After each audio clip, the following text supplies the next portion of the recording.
Olá pessoal, tudo bem com você? Eu sou o professor Edivaldo e quero te convidar para mais uma aula de História.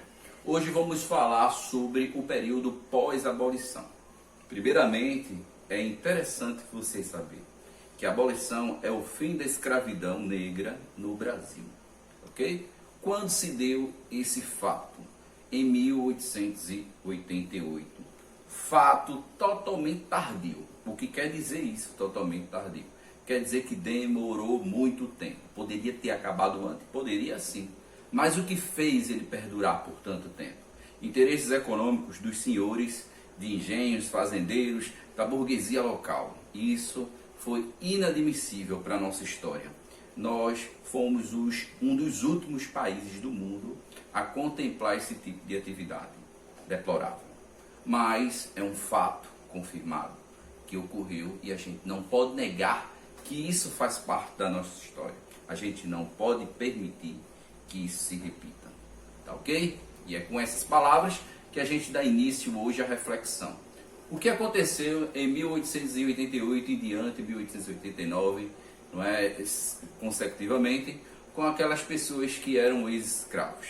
Será que eu posso afirmar que a condição agora para eles melhoraram? Como assim? Será que o governo fez um plano que absorveu essas pessoas, deu moradia, deu educação, alimentação e trabalho? Não houve isso. Houve um simplesmente descaso com os ex-escravos.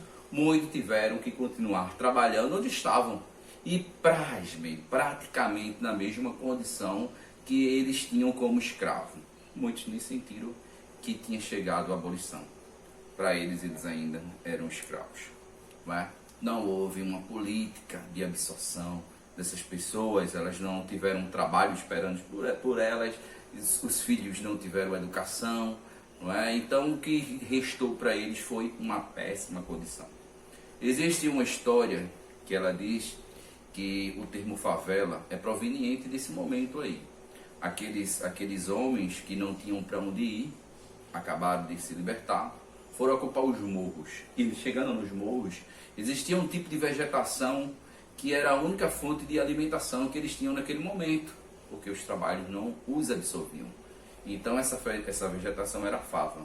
E eles comiam aquilo ali, diariamente.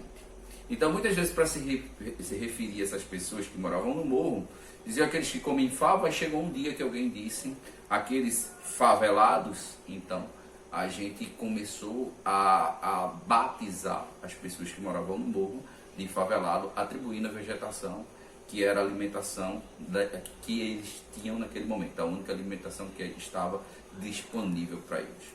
Alguns conseguiram trabalho sim, mas nas seguintes condições: em roça, criação de animais, né, trabalhos manuais, trabalhos mais simples. Eles ainda continuavam sendo perseguidos pela condição de ser um ex-escravos e apontados também pela condição de ser um ex-escravo. Leiam um poema que existe de Tobias Barreto, eu deixo essa ressalva aí para vocês, onde reflete todo esse momento. Tobias Barreto é um poeta contemporâneo a esse momento, tá ok? Fica essa reflexão para vocês fazerem aí, tá? E essa pesquisa, né? Quem lutou por essas pessoas? Era muito comum a gente ver os próprios negros lutando por si, não é? E um segmento a qual eles conseguiram adentrar, eram poucos, mas alguns conseguiram chegar lá, foi o jornal. E o jornal naquela época era o melhor veículo de divulgação que existia. E era através do jornal negro que se colocava em evidência a cultura negra, alguns personagens que marcaram a existência na história, né? Na história, esse personagem sendo negro, algum marco importante que ele fez. Então o jornal contribuiu bastante para a ascensão lenta e gradual que foi essa trajetória no pós-abolição.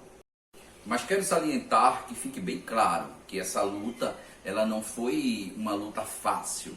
Até o poder público ainda discriminavam esses homens. Era comum você ver policiais do nada agredindo pessoas negras. Era comum xingamentos de pessoas ao presenciar que aquela pessoa ali se tratava de um ex-escravo.